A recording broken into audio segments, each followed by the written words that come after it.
Bismillahirrahmanirrahim. Assalamu alaikum dear student. I am Amreen Ibrar. Our topic is matrix.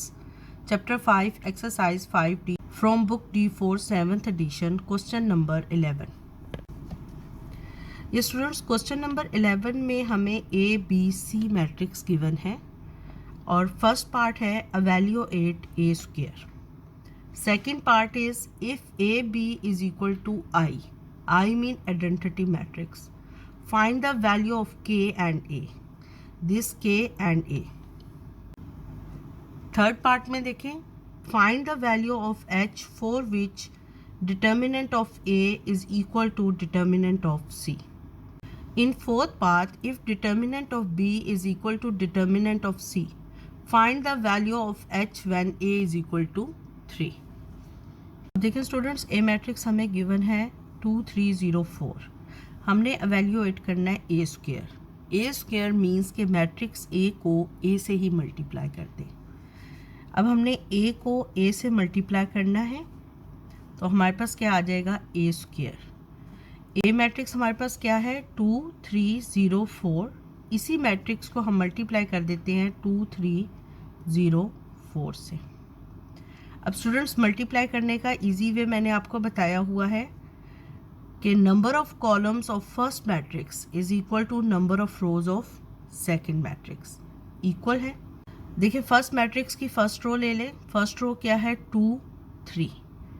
अब ये first column ले लें. First column को भी इसी रो फॉर्म में लिख दें. इसका आंसर क्या आया 4. इसका आंसर क्या आया 0. क्लियर. तो आप इसको यहाँ पर लिख दें 4 प्लस 0. इसके दरमियान में प्लस का साइन लगा दें. क्लियर. अब आपने क्या लेना है कि आपने रो 1 ली थी कॉलम 1. अब इसी तरह रो 1 कॉलम 2 ले लें. रो 1 है 2 3 और कॉलम 2 है 3 4.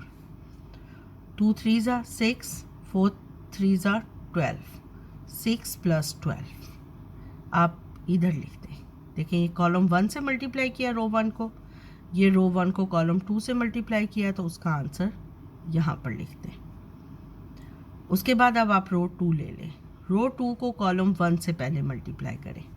रो 2 आपके पास क्या है 0 4 और कॉलम 1 क्या है 2 0 0 0 0 प्लस 0 0 हो जाता है. इसी तरह आपने रो 2 को कॉलम 2 से मल्टीप्लाई करना है. रो 2 क्या है आपके पास 0 4 और कॉलम 2 क्या है 3 4. ये आपके पास आंसर आ जाएगा 0 16. प्लस का साइन लगा दें. तो आप यहाँ पर लिख दें 0 प्लस 16.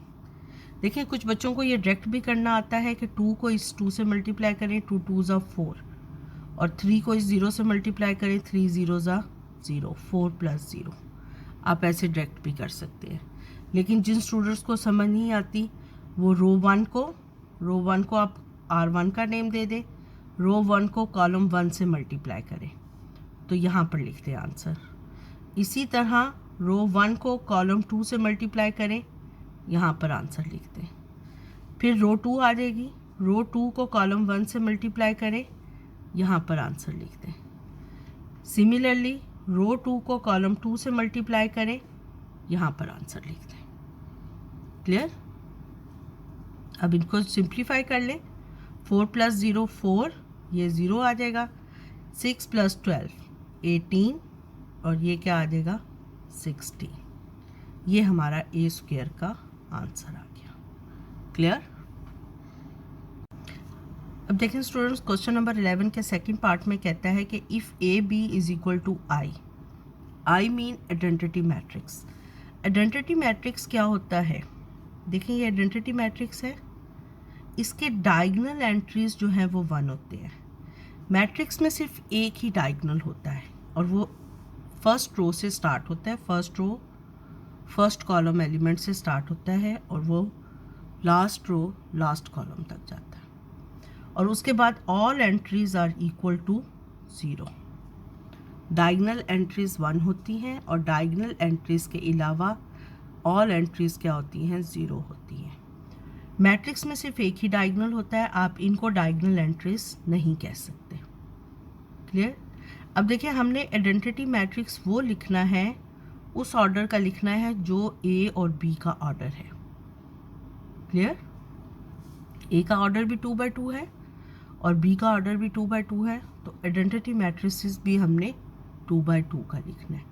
अब ए बी मीन्स के ए और बी मैट्रिक्स को मल्टीप्लाई करें और जो उसका आंसर आएगा वो आइडेंटिटी मैट्रिक्स के इक्वल है। फाइंड द वैल्यू ऑफ के एंड ए। के और ए की वैल्यू फाइंड करें, ये जो दो अननोन्स हैं बी मैट्रिक्स में। क्लियर। सबसे पहले हम ए और बी को मल्टीप्लाई करेंगे।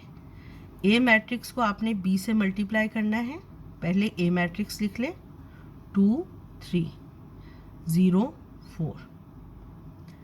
अब बेटा मैट्रिक्स में एक मैट्रिक्स को अगर आप बी से मल्टीप्लाई करेंगे तो उसका आंसर जो है वो नॉट इक्वल आता है बी मल्टीप्लाइड बाय ए।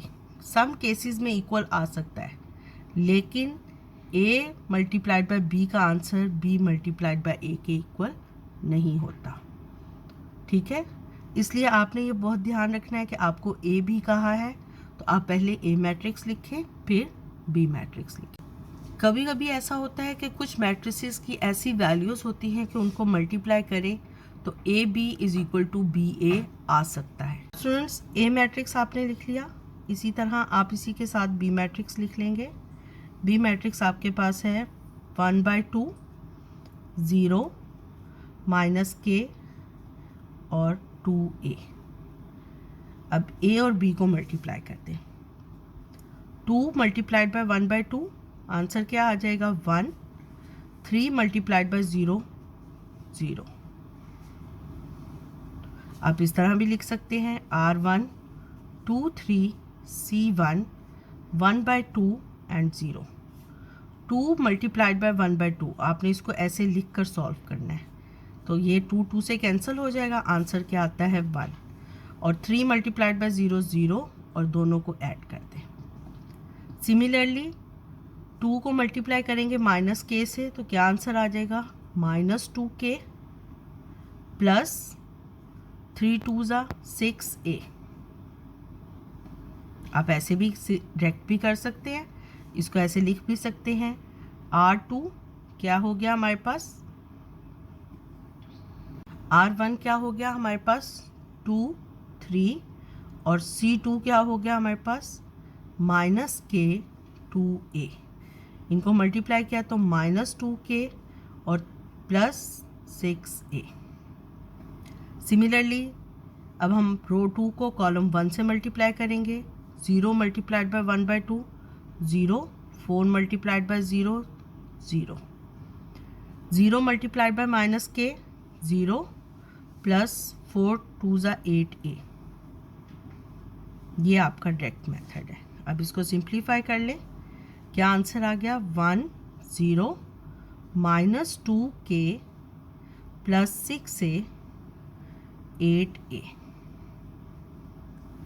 अब ए बी का जो आंसर है वो किसके इक्वल है, आइडेंटिटी मैट्रिक्स के इक्वल है। अब देखिए स्टूडेंट्स, क्वेश्चन में हमें क्या गिवन है कि ए बी को जब हम मल्टीप्लाई करेंगे 2 मैट्रिक्स को, तो हमारे पास जो सिंगल मैट्रिक्स आएगा, जो इसको हम ए बी मैट्रिक्स कहेंगे, वो आइडेंटिटी मैट्रिक्स के इक्वल है। तो अब हमने ए बी मैट्रिक्स फाइंड कर लिया, इसको हम आई के इक्वल कर देते हैं। 1 0 -2k plus 6a 8a is equal to 1 0 0 1। अब देखिए, when two matrices are equal their corresponding entries are equal, यानी फर्स्ट रो फर्स्ट एलिमेंट ये इक्वल है इसके फर्स्ट रो फर्स्ट एलिमेंट से, फर्स्ट रो सेकंड एलिमेंट ये इक्वल है first row second element के। इट्स मीन के -2k plus 6a is equal to 0। Clear. अब third second row first element, second row first element दोनों 0 हैं, equal है। Similarly second row second element ये किसके इक्वल है, 1 के equal. 8a is equal to 1। और a किसके इक्वल हो जाएगा 1/8 के। अब देखें स्टूडेंट्स, ये हमारे पास आ गई इक्वेशन 1, ये इक्वेशन 2। अब इक्वेशन 1 को हम सॉल्व नहीं कर सकते क्योंकि इसमें 2 वेरिएबल्स जो हैं वो अननोन है। हम इक्वेशन 2 को सॉल्व कर सकते हैं क्योंकि इस इक्वेशन में 1 वेरिएबल अननोन है। हमारे पास सिर्फ 1 अननोन है a की हम वैल्यू फाइंड कर सकते हैं।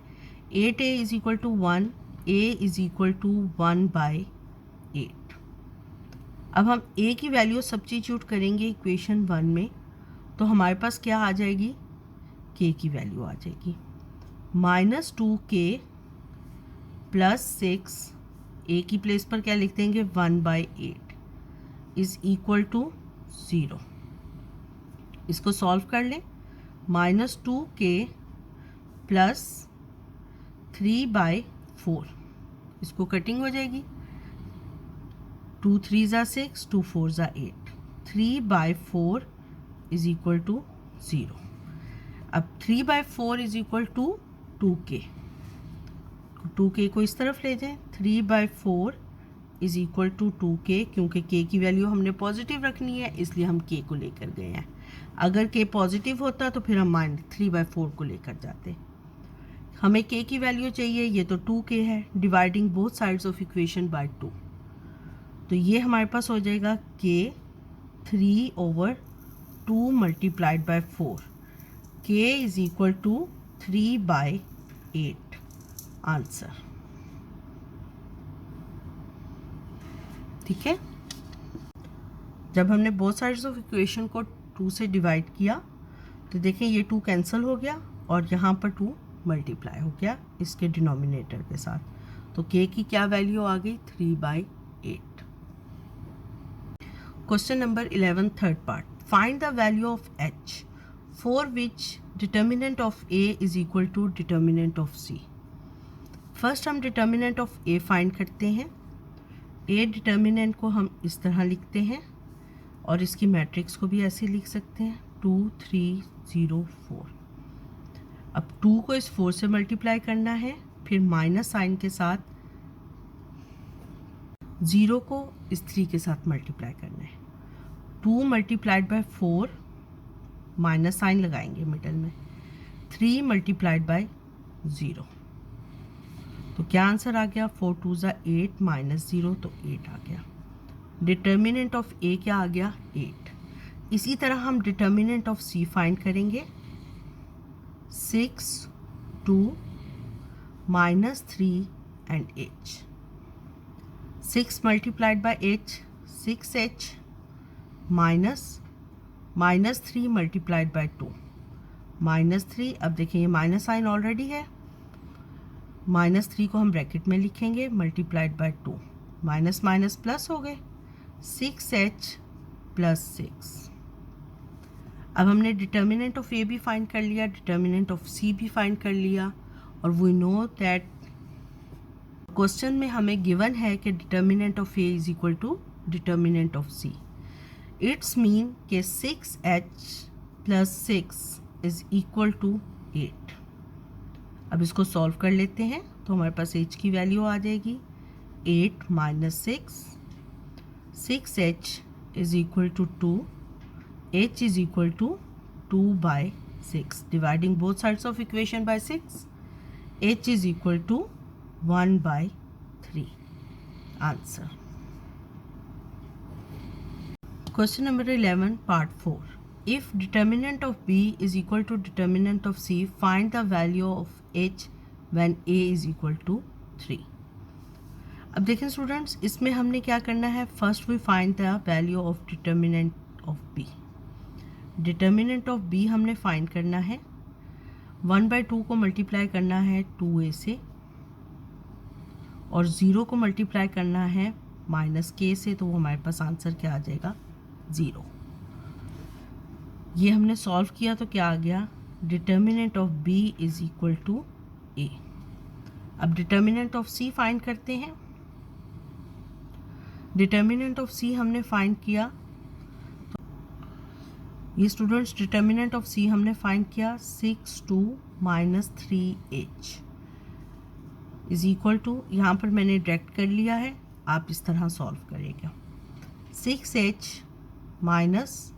Minus 3 multiplied by 2, 6h plus 6। अब देखें students, determinant of b is equal to determinant of c, ये हमें क्वेश्चन में गिवन है। इट्स मीन कि 6h plus 6 is equal to a, या आप ये भी लिख सकते थे a is equal to 6h plus 6। अब a की वैल्यू उसने गिवन दी है 3, वो कहता है what is the value of h when a is equal to 3, तो a की प्लेस पर आप 3 लिख दें। 6h plus 6 is equal to 3, 6h is equal to 3 minus 6, 6h is equal to minus 3, dividing both sides of equation by 6, minus 3 over 6, h is equal to minus 1 over 2. Answer. Students, अगर आपको मेरा channel अच्छा लगा है तो मेरे channel को like, share और सब्सक्राइब कर दें। अल्लाह हाफिज़।